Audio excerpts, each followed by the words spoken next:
Hello. How's it going, Ayron? Good. How you doing? Good, man. Appreciate the time and want to get into this Unplugged tour and talk a little music with you. Um, Yeah, man.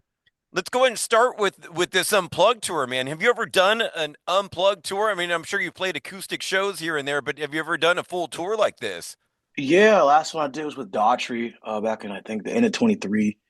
So last time I jumped on an acoustic tour, man. So and they're a lot of fun. I mean, it's a lot of fun because it's like there's not as much hustle and bustle that goes along with the big band tours and almost like herding cats and trying to like do the logistics and thing, man. So it's real smooth. You get in there, you get to jam, almost like sitting in a giant living room and playing for your friends, you know.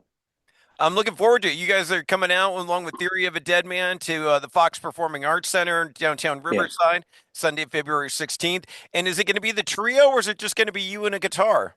Just me and my guitar, man. Me and my guitar, some stories, and that's it. You know? Yeah, that was the next thing I was going to say. You can do a little storytellers and break down tunes and tell some stories about maybe writing the songs in between. Yeah, man. When it's appropriate, you always got to fill out the audience and see where their head's at. Because sometimes they're just ready to get into it. You don't want to waste too much time. But when the moment calls for it, I definitely I'm going to be able to share some pretty cool stories about my journey and how I got here. Yeah, I mean, a heck of a story. I mean, we talked to when the first album came out about kind of getting signed through the pandemic and all that crazy. Yeah. So, plenty of story to tell. And how are you looking at this set wise? I mean, is this kind of still Chronicles of the Kid tour, a little bit of a greatest hits tour? How are we looking at this set wise? A little bit of both, or? A little bit of both. Some of these songs don't translate as well when you're doing an acoustic set. And so like a song like Straw Man, which is riff heavy, it's Yeah. probably not going to be as easy to translate on acoustic guitar. Whereas like a song like Blood in the Water is going to be a lot easier to translate because it's definitely more guitar and melody based. You know what I mean? So I think that it'll be kind of a mixture of both, man.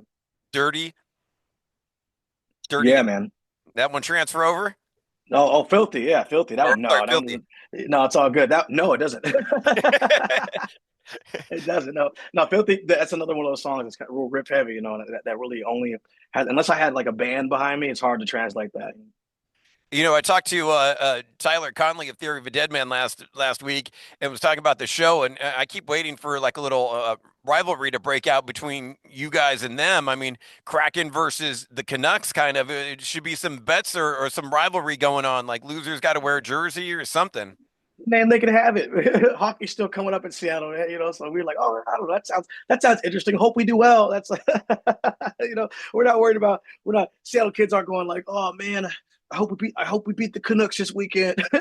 We're like, oh, the Canucks are playing the Kraken, cool. We have a hockey team. No way. Well, I know you're a big hockey fan and do the Kraken theme. Yeah, I did the national anthem, and they used my music for the theme, and that's kind of one of the greatest parts about being from Seattle, man, is the city really gets behind you, and they do everything to keep paying homage, they do everything they can to keep paying homage to you, and continuing to push your name out there, man. So I really appreciate organizations like the Kraken and the Seahawks and the Sounders and the football team, all of them, the Kraken as well. The Mariners, that's what I missed. The Mariners, that's The right. Mariners. There we go. Sorry, we haven't won anything in a long time, so sometimes I forget. Dude, and speaking of the hockey rivalry, actually, ironically, our teams are facing off tonight. The Ducks Oh and yeah, Kraken, which are about the same in the standings at the bottom.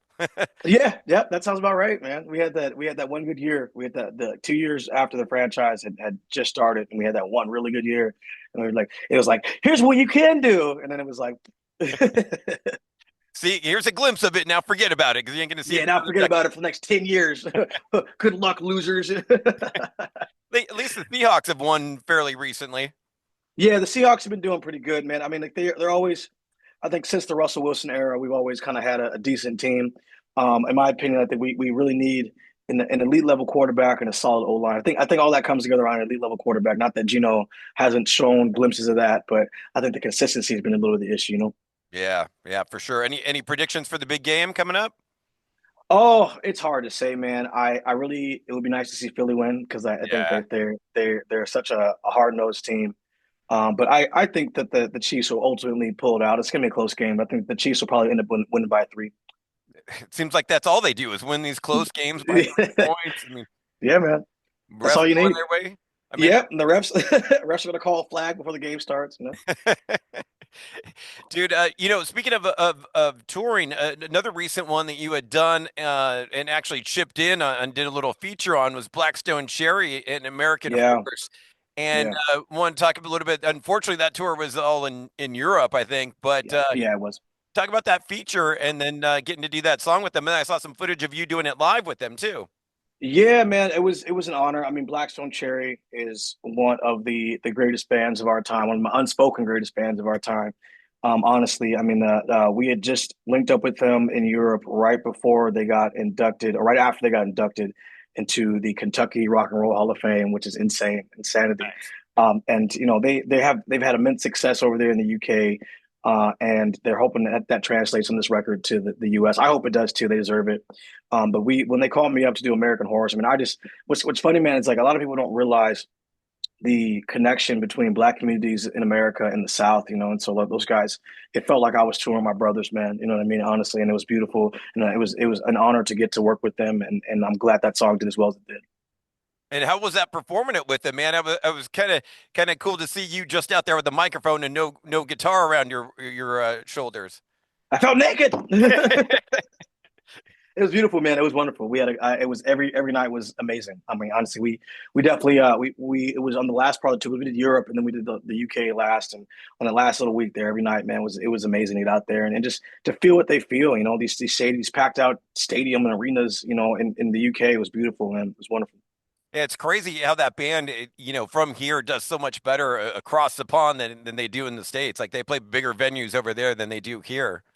It happens, man. It's very common in America that happens. When you have American bands, because the thing about the Europeans and especially the UK, they always took a liking to the things that we kind of were just like meh. Like they always Right. like grabbed on. Like when the blues era ended here in America, the UK went crazy for the blues era, and that's where we got bands like the Beatles and the Stones and all Yeah. those cats came into play. Man, was because they picked up on our blues and then they made it their own, and so I've been lucky enough to be one of those cats that is part of this new wave of American artists coming overseas and able to play this roots based rock for them.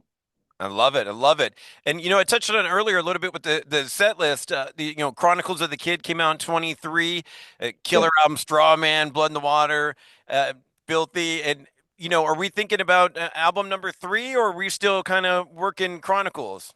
Nah, man, I'm working on my new record right now. I'm actually headed to Nashville tomorrow to continue some work on this new record, and hopefully, me and the label deal kind of ended recently, and so I'm hoping to get a new deal and set some new stuff up, man, and go into a new era of music.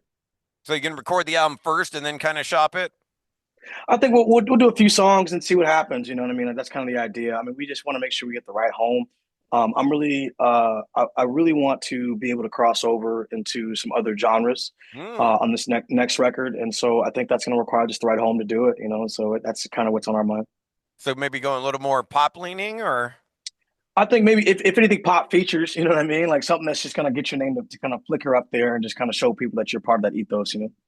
Yeah, I mean that's the big thing now. Everyone's got to have a feature on their record or 12 of Yeah, them. well, yeah, but there's also these artists that I just admire right now that I think that I really love to work with if we can touch them.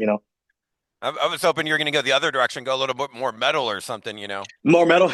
Yeah, I mean, there's always this thing about me, man. Is that there's always a little bit of that in there. I never forsake the roots of rock or the influences that rock has had throughout the eras. So there's definitely some metal inside, just packed in that, wrapped in all the soul and the blues and all that.